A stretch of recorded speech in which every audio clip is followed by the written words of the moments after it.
Hello everyone, welcome to सरल English at साखार institute. तो कैसी चल रही है आपकी इंग्लिश की journey?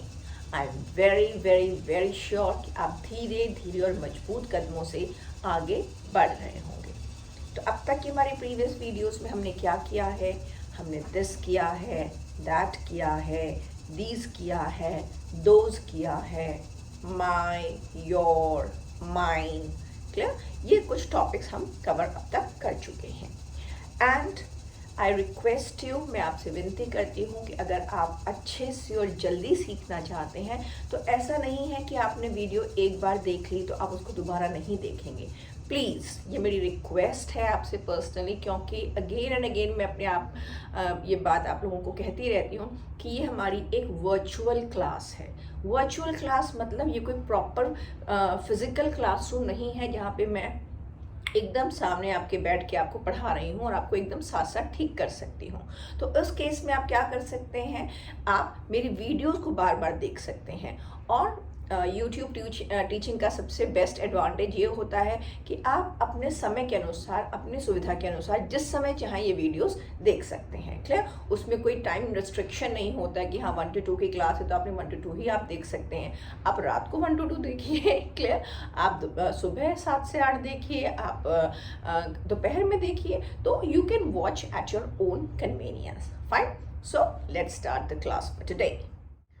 Now in today's class, I would like to teach you some very basic things. हम कुछ बहुत बेसिक चीज़ों से शुरू करेंगे क्योंकि ये जो मेरी वीडियोस हैं ये बेसिकली बिगिनर्स के लिए है। तो बिगिनर्स में हमें एक एक छोटी छोटी चीज़ को बारीकी से बताना पड़ेगा ताकि आगे चलकर हमें जब हम एडवांस लेवल पे, इंटरमीडिएट लेवल पे पहुँचे, एडवांस लेवल पे पहुँचे तो हमें इन चीज़ों को दोबारा रिपीट करने की ज़रूरत ना पड़े। तो इंग्लिश में हम सबसे पहले 3 persons की बात करते हैं। ये शायद मैंने अपने एक वीडियो में पहले मेंशन भी किया हुआ है, तो I will explain in detail today. जो आदमी बात कर रहा है, क्लियर, जैसे मैं इस समय बात कर रही हूँ तो I, fine, I is the first person. Clear? I am talking to you, मैं आपसे बात कर रही हूँ तो आप क्या हो जाते हैं? आप हो जाते हैं सेकंड पर्सन। तो इंग्लिश में यू हो जाता है आपका सेकंड पर्सन। जैसे हम हिंदी में बोलते हैं मैं बात कर रही हूँ, मैं आपसे बात कर रही हूँ, हिंदी में हमारे पास यू के लिए बहुत सारे शब्द हैं, आप है, तुम है, तू है, लेकिन इंग्लिश में हमारे लिए सिर्फ एक ही वर्ड है, that is you. So I is the first person, you is the second person. आप और मैं मिलकर हम किसी भी तीसरी चीज़ के बारे में बात कर रहे हैं, किसी भी, वो लिविंग थिंग हो सकती है, फाइन, वो नॉन लिविंग थिंग हो सकती है, वो कोई इंसान हो सकता है, वो कोई बिल्डिंग हो सकती है, वो कोई बुक हो सकती है, वो कोई फूल हो सकता है, वो खाना हो सकता है, वो कोई रेस्टोरेंट हो सकता है, वो मेरे टीचर हो सकते हैं, आपके फादर हो सकते हैं। तो कोई भी, आई एंड यू, मैं और आप मिलकर किसी भी, अगर हम तीसरी चीज़ के बारे में बात कर रहे हैं, so that becomes the third person. Third person में हमारी 2 कैटेगरीज रहती हैं, या तो वो सिंगल आदमी होगा या सिंगल चीज़ होगी। जैसे मान लीजिए मैं इस पेन के बारे में बात कर रही हूँ तो ये थर्ड पर्सन है, तो I will say it is a pen. Clear? लेकिन अगर मैं एक से ज़्यादा के बारे में बात कर रही हूँ, तब सपोज आई से, देन आई से these are pens। तो एक से ज़्यादा में आपका हो जाता है प्लूरल। सो थर्ड पर्सन में हमारा, या तो हम सिंगल के बारे में बात करेंगे, सिंगुलर के बारे में बात करेंगे, या हम बात करेंगे प्लूरल के, यानी कि बहुवचन। सिंगुलर मतलब एक वचन एंड प्लूरल मतलब बहुवचन।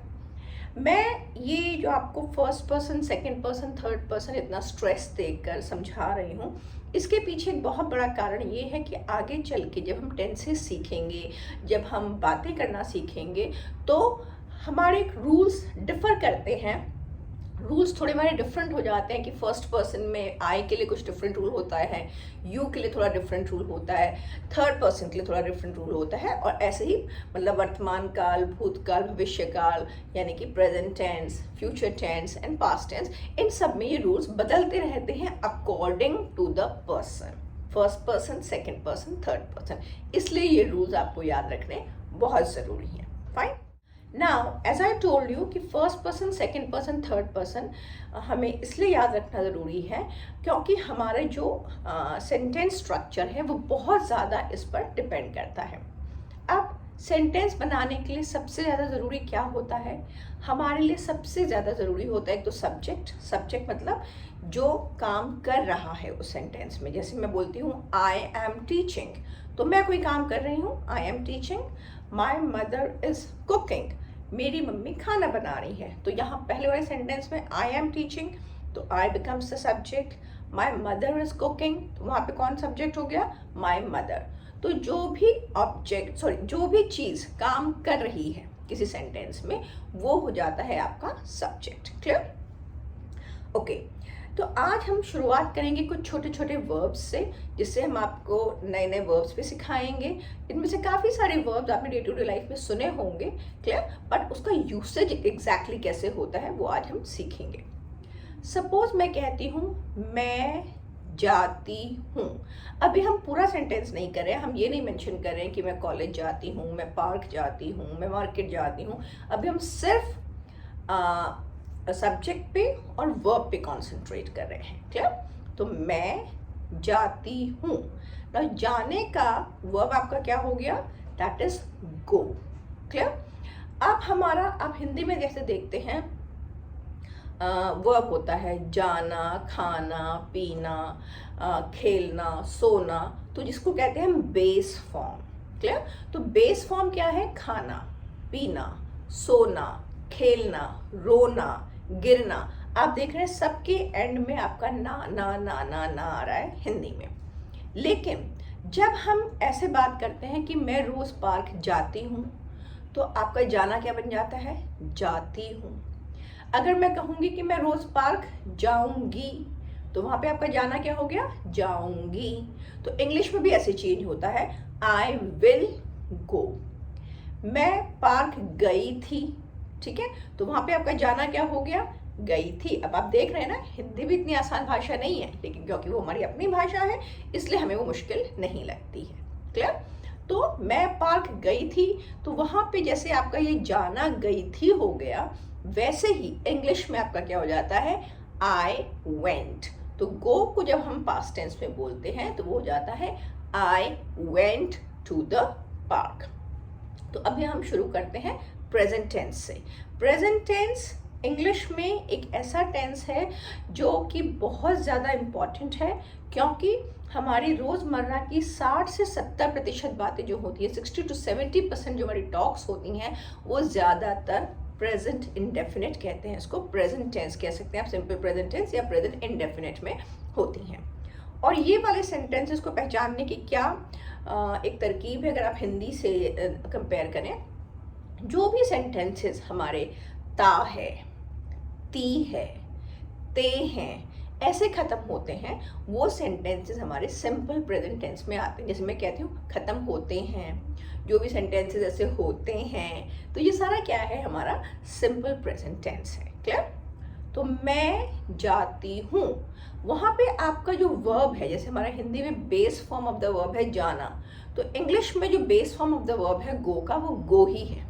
Clear? That is the first form of the verb, वो क्रिया का फर्स्ट फॉर्म है, और प्रेजेंट टेंस में हम फर्स्ट फॉर्म ही लगाते हैं, आई गो। तुम जाते हो, यू गो। मैं सोती हूँ, आई स्लीप। तुम सोते हो, यू स्लीप। मैं देखती हूँ, आई वॉच या आई सी। क्लियर? तुम देखते हो, यू वॉच, यू सी। लेकिन अगर मैं कह रही हूं कि राम देखता है, तो राम कौन है? राम आई नहीं है, फर्स्ट पर्सन नहीं हुआ, राम यू भी नहीं है। क्लियर? क्योंकि हम किसी तीसरे के बारे में बात कर रहे हैं, तो राम देखता है। तो वहां पर you have to be very very careful, आपके वर्ब में एस लग जाएगा, like Ram watches. Clear? Ram TV देखता है, Ram watches the TV. Ram जाता है, राम गोज। राम सोता है, राम स्लीप्स। राम पढ़ता है, राम स्टडीज। क्लियर? अब थोड़ा सा आपको स्पेलिंग पे ध्यान देना पड़ेगा, क्योंकि हमेशा जब ये एस लग रहा है तो ज़रूरी नहीं है कि आप खाली एस लगा देंगे। कई बार वो एस ई एस के फॉर्म में लगता है, जैसे गोज हो गया तो जी ओ ई एस हो जाता है। फाइन। राम लिखता है तो वहाँ पे WRITE हमारी राइट की स्पेलिंग है, उसमें आगे सीधा सिर्फ एस लग जाएगा। फाइन। तो राम राइट्स। तो let's do a quick revision of all this. मैं तीनों पर्सन्स को इकट्ठे बोलूंगी और आप भी साथ साथ बोलने की कोशिश करेंगे। जैसे मैंने फर्स्ट सेंटेंस बोला तो आप सोचेंगे साथ साथ कि सेकंड और थर्ड पर्सन में इसको कैसे बोलेंगे। क्लियर? मैं खाना बनाती हूँ, आई कुक फूड। तुम खाना बनाते हो, यू कुक फूड। मेरी मम्मी खाना बनाती हैं, माई मदर कुक्स फूड। ये एस आप मिस नहीं करेंगे, क्योंकि ये एस अगर आपने मिस कर दिया तो सामने वाले को सिर्फ एक सेंटेंस से पता चल जाएगा कि इंग्लिश में दम नहीं है। तो this S is very very very important. Clear? मैं सोती हूँ, मैं दोपहर में सोती हूँ। Clear? I sleep in the afternoon. तुम दोपहर में सोते हो, you sleep in the afternoon. मेरी मम्मी दोपहर में सोती हैं, my mother स्लीप्स in the afternoon. तो आप देख रहे हैं जिसके भी बारे में बात हो रही है, आई, यू, माई मदर, उसके तुरंत बाद हम वर्ब यानी कि क्रिया लगा देते हैं। I go, you sleep, my mother cooks. तो प्रेजेंट टेंस में यहाँ पर हमारा बीच में कुछ नहीं आ रहा है। आई के बाद, यू के बाद माई मदर हो गया, राम हो गया, उसके तुरंत बाद आप वर्ब लगा देंगे। हाँ, ये देखेंगे कि अगर थर्ड पर्सन में हम सिंगुलर की बात करें, एक की बात कर रहे हैं, तो वहाँ पे वर्ब में आपका एस आ जाता है। लेकिन अगर मैं कहती हूँ, सपोज मैं कहती हूँ बच्चा खेलता है, तो एक बच्चे की बात हो रही है।